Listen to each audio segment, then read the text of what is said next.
The pattern you can see, but you can't stop.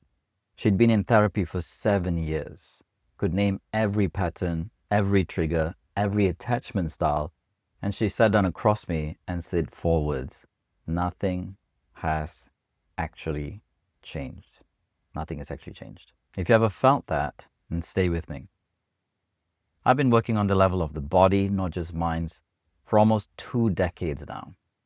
Hundreds of people, and this is the thing I see every single time. You don't have an understanding problem, you have a location problem. In about 2 minutes, I'm going to show you something in your own breath that will prove this. In your body, right now. But first, let me show you why. In this video, I'm going to show you 3 things. First, why knowing your patterns doesn't free you from them. There's a piece of neuroscience behind that. Once you see it, you'll never blame yourself for the knowing-doing gap again. The second, that live breath thing I just mentioned, not theory, a 10-second experience in your own body. The third, the 6-stage cycle that keeps you stuck. I see it in almost everyone I work with. And stage 4 is the one almost nobody recognizes in themselves. If you ever said the words, I know what I need to do, I just can't seem to do it, this is for you. I had someone sit down with me last month, incredibly smart, self-aware, could tell her attachment style, her ACE score, her mother's trauma history in clinical detail, and she looks at me and said, I understand everything, and nothing shifts. She's not alone, and here's why. The reason understanding hasn't freed you is not a you problem, it's a location problem. There's a researcher called Joseph LeDoux at NYU who studied how the brain processes threat. He found your amygdala, the alarm system, fires in 12 milliseconds. 12. Your prefrontal cortex, the part that thinks and reasons and makes conscious choices, takes 10 times longer to even switch on. The research, Joseph LeDoux, The Emotional Brain, 1996. 2 pathways, the fast path, the thalamus to the amygdala, 12 milliseconds. The slow path, through the cortex. The amygdala activates survival responses before conscious awareness, which means that moment where someone asks you for something and you hear yourself say, of course, no problem, before your brain could even form the word no. That's 12 milliseconds of neuroscience. Your body decided before your mind had a chance to intervene. Bessel van der Kolk spent decades at Harvard studying exactly this. His central finding, survival patterns are stored as physical sensations, not stories. They sit behind conscious thought. Bessel van der Kolk, The Body Keeps Score, 2014. Survival patterns stored in the body as sensory and physical sensations, not verbal memories. Cannot be assessed through talking or thinking alone. Your patterns don't live in your head. That's why all the head work hasn't shifted them. Okay, so here's the thing I promise. Right now, without changing anything, just notice your breath. Don't breathe better. Don't change anything. Just notice. Pay attention. Feel. Most people I work with, and I've been doing this for almost 2 decades now, across thousands of people and hundreds of sessions, have the same pattern. Short inhale, long exhale. Tiny sip in, big push out. And that's not a breathing problem, that's a life pattern. A short inhale, long exhale. You're literally giving more than you take in. Every single breath. Your body's rehearsing overgive, underreceive thousands of times a day. And no amount of understanding why you do it will change the breath. The breath changes when the body gets a different experience, not a different idea. And no amount of understanding why you do it will change. The breezes at dawn have secrets to tell you. Don't go back to sleep. You must ask for what you really want. Don't go back to sleep. Rumi. That's the real work. Not more information, not another book, just dropping out of your head into your body. Asking for what you really want instead of going back to sleep. Quick thing before I go deeper. If that breath thing just landed, I'm running a free live masterclass on Tuesday the 24th of February called The Pattern You Can See But You Can't Stop. In it, I'll take you through a live practice, not just theory, an actual experience of what it feels like when the patterns start to shift in your body. Comment Awaken below and I'll send you the link or in the description. Okay, let's keep going. Because I haven't told you the most important part yet. Pete Walker, Complex PTSD, From Surviving to Thriving, 2013. The Fawn response, the fourth survival mechanism alongside fight, flight, freeze. Fawn. Fawn types seek safety by merging with the wishes, needs, and demands of the others. There's a name for what I just showed you.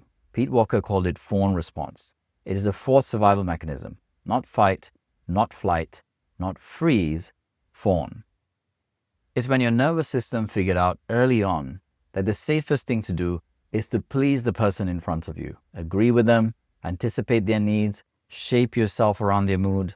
Because when you were small, that's what kept things calm. That's what kept you safe. And now, decades later, your conscious mind knows better. But your body is still running the old program every single time. Here's how it plays out. The moment comes, your mother calls, or your partner pushes, or your boss asks for more, and your body takes over. The jaws tighten, the breath goes shallow, the same short inhale, long exhale.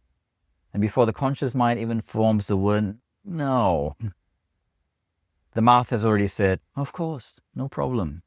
This is the knowing, doing gap. It's not a willpower problem, it's a location problem. The pattern lives in the body, and all the head work in the world can't reach it there. And what happens is this cycle, 6 stages. I see it in almost everyone. Be honest with yourself about which one you're in right now. Stage 1, you overperform. You say yes to everything, your shoulders climb towards your ears, and you don't even notice. You're the helper, the strong one, the one that holds it all together. That's the fawn response, wearing a professional outfit. Stage 2, you crash. The back pain, the insomnia, the exhaustion that sleep doesn't fix. Your body is saying what your mouth won't. Stage 3, you self-criticize. Instead of hearing the crash as a message, you hear it as failure. Why can't I just handle this?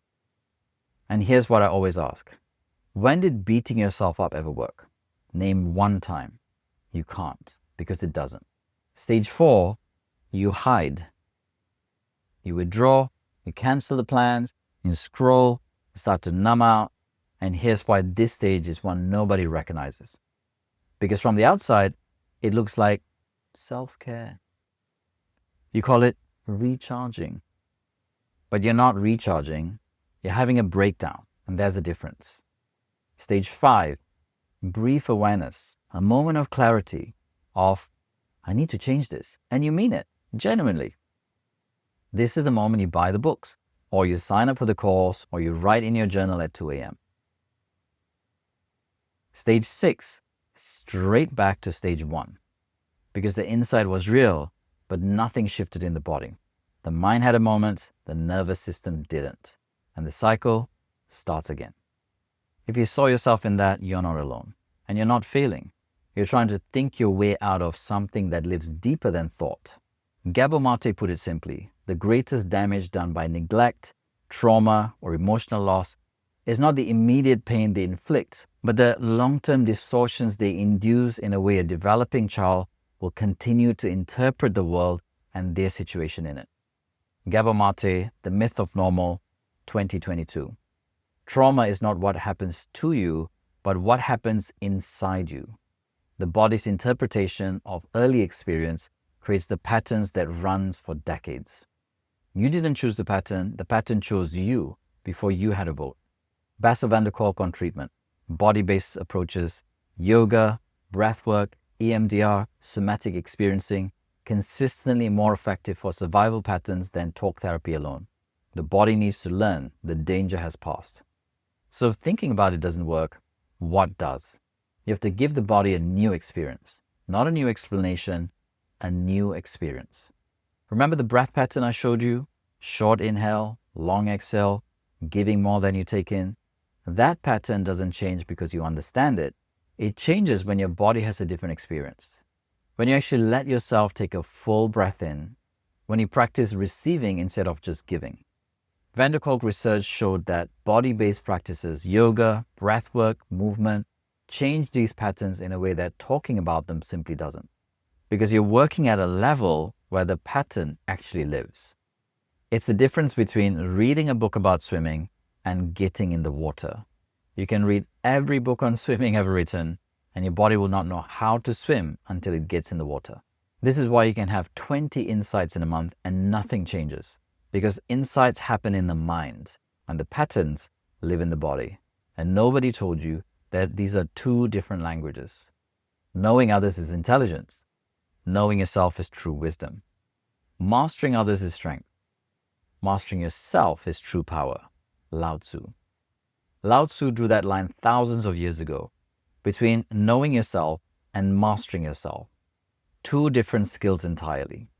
And most of personal development stops at knowing and then blames you when knowing doesn't create change. So let me bring this together. You're not broken because you can't stop your patterns. You're dealing with something that was never a thinking problem to begin with. LeDoux showed us the body reacts in 12 milliseconds before thinking even starts. Van der Kolk showed us survival patterns are stored in physical sensations, not thoughts. Walker named the Fawn response, the mechanism that makes you say yes, even when everything in you is screaming no. And Mate pointed out that the damage isn't what happened to you, it's what's happening inside you. 6-stage cycle, overperforming, crash, criticize, hide, brief awareness, repeat. Isn't a character flaw. It's what happens when you try to think your way out of a body pattern. And your breath is the evidence. Short inhale, long exhale. Your body's rehearsing the pattern you live every single breath. Change doesn't come from more understanding. It comes from giving the body a different experience. I've watched it happen hundreds of times. Someone stops overriding their body. They take one genuine breath. They let the mask slip for one moment. Something begins to shift. Not in their thinking, but in their chest, their shoulders, their jaws. And the body starts to come back to balance because they stop fighting it. If any of this landed, the Masterclass is on Tuesday, the 24th of February. It's where we go from understanding to experience. It's free, it's live, and it's for people who've done all the head work and are ready for something different, something powerful. Comment Awaken below or click the link in the description. I want to leave you with something from LeDoux. At the center of your being, you have the answer. You know who you are. You know what you want. You already know. Your body has been telling you. The question was never whether you know the pattern. The question is, are you ready to let yourself feel it instead of just think about it? If you want to go deeper, my next video breaks down the 4 layers of exhaustion nobody talks about, especially layer 3, which is where your energy is actually going. It's not what you think. That one's right here.